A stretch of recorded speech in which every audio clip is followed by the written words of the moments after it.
नमस्ते दोस्तों। आज हम स्मॉल कैप और मिड कैप को एनालाइज करने वाले हैं कि किस तरह से जो कोविड का क्रैश आया उसके बाद स्मॉल कैप और मिड कैप में किस तरह का मूवमेंट आया। पहले हम स्मॉल कैप से शुरू करते हैं, ठीक है। अगर हम स्मॉल कैप का चार्ट देखें तो सेम निफ्टी का जैसा स्ट्रक्चर था उसी का तरह ही स्ट्रक्चर स्मॉल कैप में भी बना था, ठीक है। ये पूरा का पूरा ट्रेंड फर्स्ट वेव गया था, ठीक है, जिसमें 1 2 3 4 एंड 5 गया था। ये एक्सटेंशन में गया था फर्स्ट वेव, ठीक है। और फिर आया था उसका करेक्शन, इस ट्रेंड का करेक्शन, जो कि इस पे डबल करेक्शन आया था, ए बी एंड सी करके, डब्ल्यू फिर एक्स फिर वाई, ठीक है।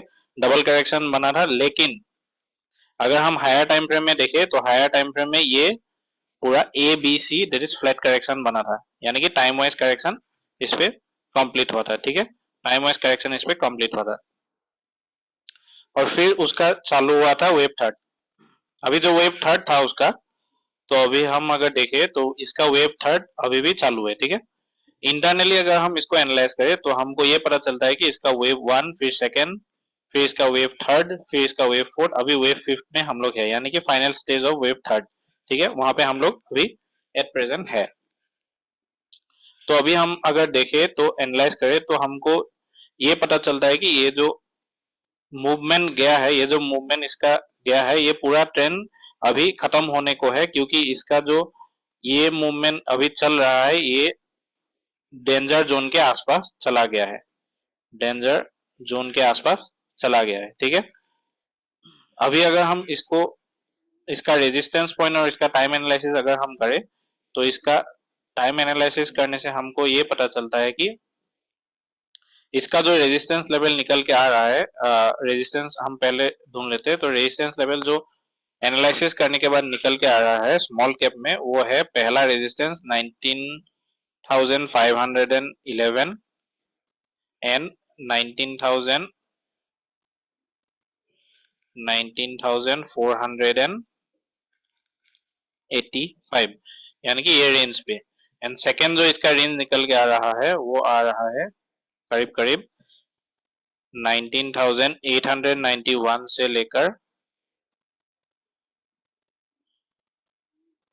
20,073, यहाँ तक इसका रेंज बन रहा है, ठीक है।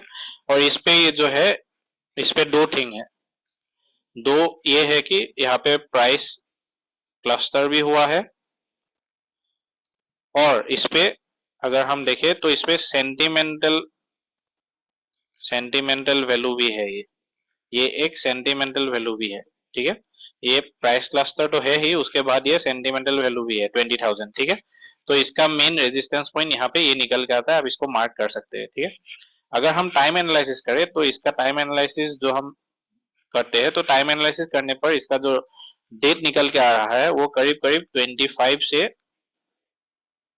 25 जुलाई से 26 जुलाई का टाइम इसका निकल के आ रहा है, यानी कि 26 जुलाई फ्राइडे को इसका टॉप बनना चाहिए। टाइम एनालिसिस के रेस्पेक्ट पे इसका टॉप बनना चाहिए, इस प्राइस इस टाइम पीरियड और ये प्राइस रेंज का क्लस्टर है, ठीक है, इस पे बनना चाहिए।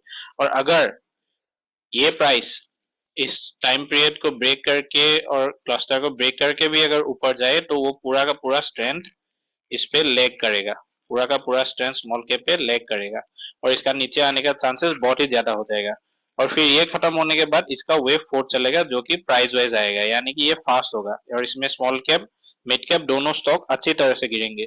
और फिर उसका चालू होगा वेव फिफ्थ, जो कि लंबा जाएगा।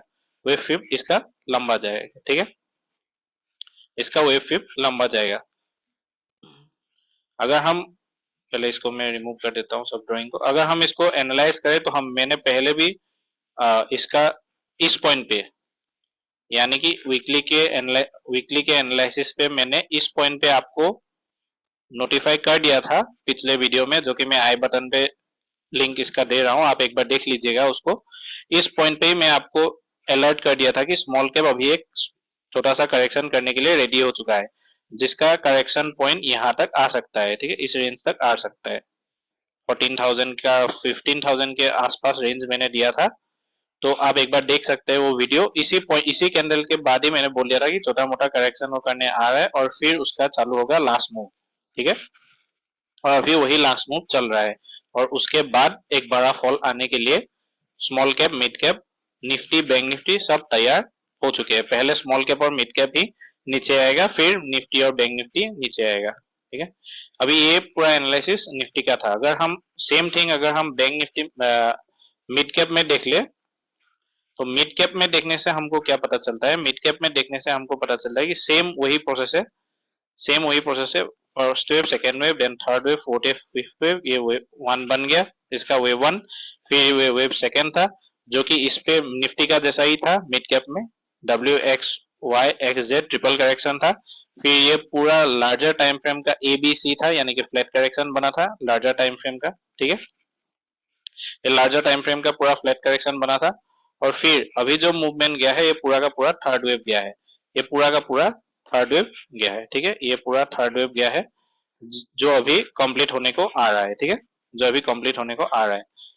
अगर हम इसका भी एनालिसिस करें तो हमको पता चलता है इसका रेंज जो कि ये यहाँ पे first wave, second wave, third wave, fourth wave और अभी फिफ्थ वेव चल रहा है जो कि अभी खत्म होने को है।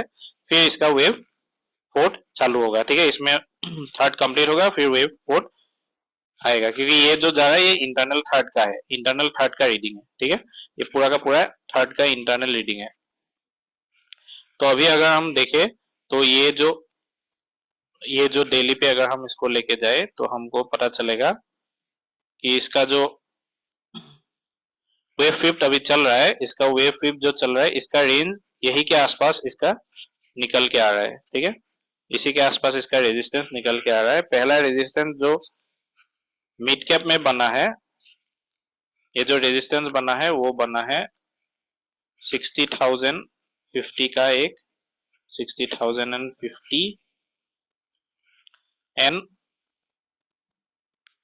और एक बना है दैट इज 59,950 का रेजिस्टेंस इस पे बना है। ठीक है, और यहाँ पे फिव रेशियो में भी इसमें क्लस्टर दिखाई दे रहा है। ठीक है, तो ये जो पॉइंट है वो price cluster and second thing इस पे सेंटिमेंटल वैल्यू भी है, सेंटिमेंटल वैल्यू भी है, सेंटिमेंटल वैल्यू भी है। ठीक है, इस पे प्राइस क्लस्टर और सेंटिमेंटल वैल्यू भी है। तो प्राइस वाइज यहाँ तक हमने निकाल लिया है। ठीक है, प्राइस वाइज यहाँ तक हमने निकाल लिया है।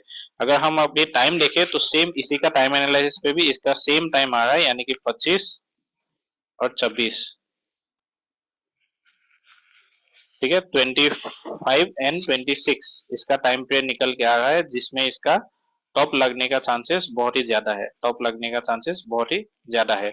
सेम थिंग अगर ये टाइम खत्म होने के बाद भी अगर ऊपर गया, इसके ऊपर अगर गया तो ये पूरा स्ट्रेंथ लेग करेगा, स्ट्रेंथ लेग करेगा और ये नीचे आने का चांसेस बहुत ही ज्यादा हो जाएगा। ठीक है, तो ये था स्मॉल कैप और मिड कैप का एनालिसिस। और उसी टाइम पहले भी मैंने इसका एनालिसिस आपको वीकली पे इस पॉइंट पे करके दिया था, जिस तरह मैंने स्मॉल कैप का किया था उसी तरह सेम मैंने मिड कैप का भी इसी पॉइंट पे आपका एनालिसिस कर दिया था कि इस पे अभी एक शॉर्ट टर्म करेक्शन होने को है, शॉर्ट टर्म करेक्शन होने को है, जो कि यहाँ तक 45,000 या 46,000 का कुछ रेंज था। आप देख लीजिएगा एक बार वीडियो, उस रेंज तक आने का चांसेस था, वो परफेक्ट वहां आके फिर ये ऊपर की ओर लास्ट वेव के लिए चला गया। ठीक है, इसी पॉइंट पे मैंने आपको बता दिया था, इस पॉइंट पे आपको मैंने क्वेश्चन कर दिया था। ठीक है, अब ये लास्ट वेव में जा रहा है और वो आखिरी वेव होगा।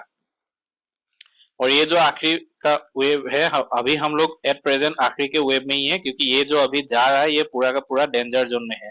किसी भी वक्त स्मॉल कैप और मिड कैप में बड़ा करेक्शन आ सकता है, small cap and mid cap में बड़ा करेक्शन आ सकता है, बहुत बड़ा करेक्शन इस तरह से आ सकता है। ठीक है, इस पे टॉप लग सकता है, वेव थर्ड का टॉप लग सकता है और फिर वेव फोर्थ इस पे आएगा, जो कि प्राइस वाइज आएगा, यानी कि फास्ट आएगा, फास्ट आएगा। तो बहुत ही जल्द स्मॉल कैप और मिड कैप में हमको एक टॉप लगते हुए दिखेगा और फिर मार्केट नीचे आने के बाद उसके बाद वेव फिफ्थ चालू होगा। ठीक है, थैंक यू, धन्यवाद दोस्तों। और अगर आपको किसी और के बारे में एनालिसिस, किसी और किसी भी स्टॉक के बारे में आपको एनालिसिस चाहिए तो जरूर से आप कमेंट कीजिएगा, मैं उसका एनालिसिस लेके आऊंगा। ठीक है, थैंक यू।